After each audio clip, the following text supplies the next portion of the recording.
Everyone, my name is Mohammed Abdul Aziz. आज मैं आपको इंटर फर्स्ट ईयर का अकाउंट समझाने वाला हूँ। तो हमारा फर्स्ट चैप्टर है बुक कीपिंग। बुक कीपिंग का मतलब होता है आप जो भी बिज़नेस में जो भी ट्रांजैक्शंस करते हैं ऑन द क्रेडिट बेसिस और इन डेबिट बेसिस, जो भी आप ट्रांजैक्शंस करते हैं उनको आप अच्छे से रिकॉर्ड करना, उसको अच्छे से मेंटेन करते चलना, उसको बुक कीपिंग कहते हैं। बुक कीपिंग में हमारे पास पहले आता है अकाउंटिंग। अकाउंटिंग क्या है? अकाउंटिंग के लिए हमारे पास एक डेफिनेशन है। पहले हम वो डेफिनेशन पढ़ेंगे, उसके बाद मैं आपको समझाऊंगा कि वो डेफिनेशन का मतलब क्या है।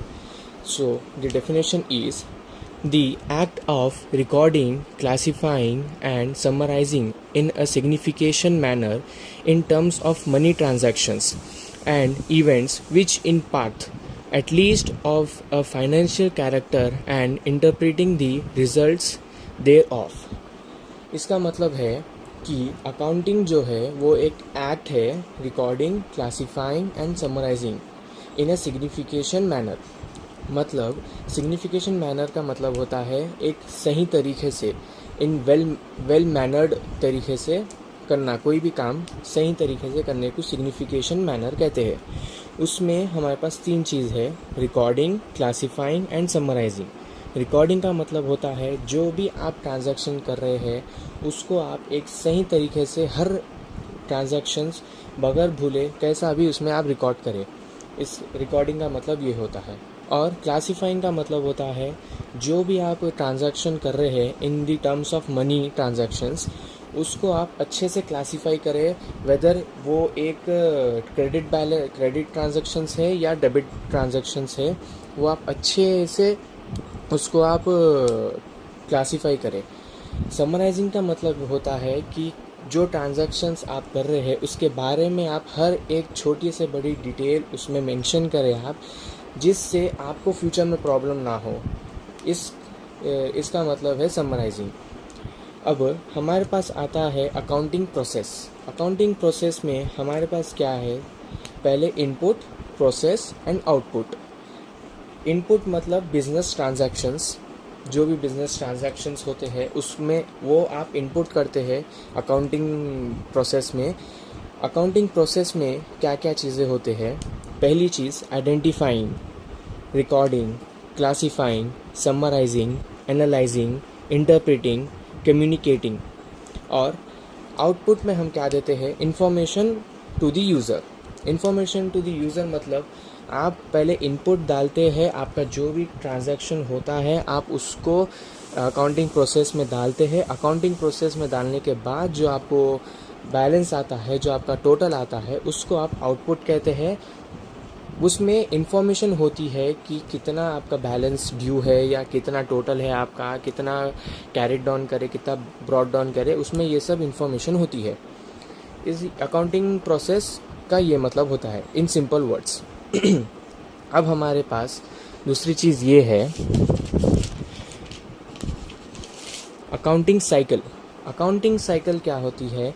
अकाउंटिंग प्रोसेस, जो अकाउंट्स का जो प्रोसेस होता है उसमें क्या चीज़ें यूज़ होती है उसको हम कहते हैं अकाउंटिंग अकाउंटिंग साइकिल।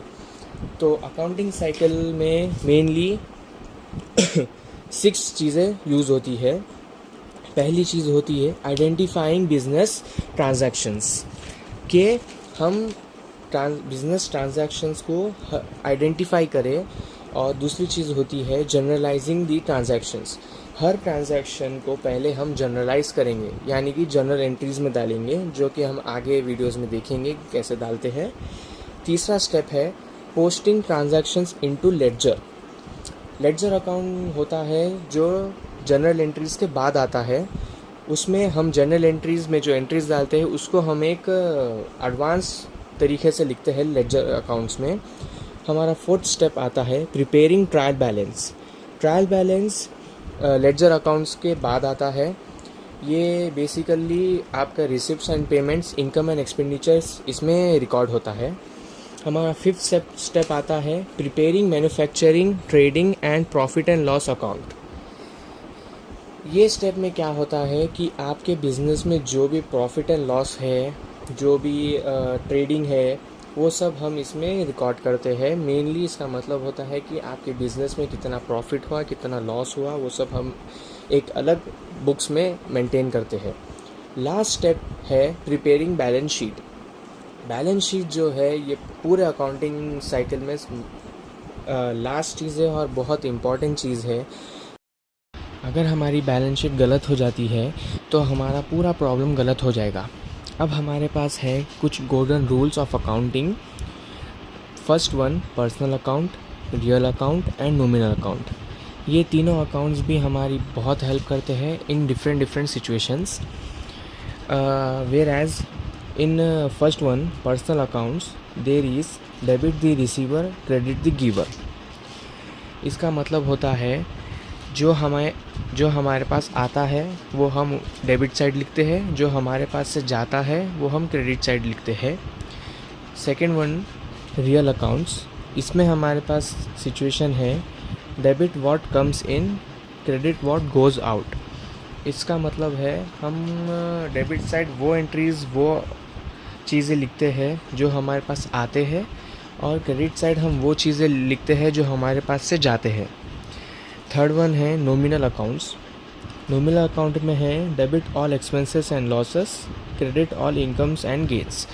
इसका मतलब होता है all the expenses and losses जो हमारे पास आते हैं वो हम डेबिट साइड में लिखते हैं, और जो सारे इनकम एंड गेन्स हमारे पास आते हैं वो हम क्रेडिट साइड में लिखते हैं। ये था हमारा बुक कीपिंग का इंट्रोडक्शन। एंड प्रॉब्लम हम कल करके देखेंगे। किसी भी चैप्टर का या किसी भी यूनिट का इंट्रोडक्शन पार्ट बहुत इम्पॉर्टेंट होता है प्रॉब्लम करने के लिए। तो अच्छे से ट्राई करिए कि आप इंट्रोडक्शन पार्ट अच्छे से समझ पाए, और अगर आप इंट्रोडक्शन पार्ट अच्छे से समझ गए तो आपको प्रॉब्लम्स करना बहुत आसान हो जाएगा। And please subscribe to my channel, and ये वीडियो आपके दोस्तों में, फैमिली मेम्बर्स में शेयर कीजिए। और अगर आपको किसी भी किस्म का डाउट है इस वीडियो के रिलेटेड तो प्लीज़ मुझको कमेंट करिए। Thank you.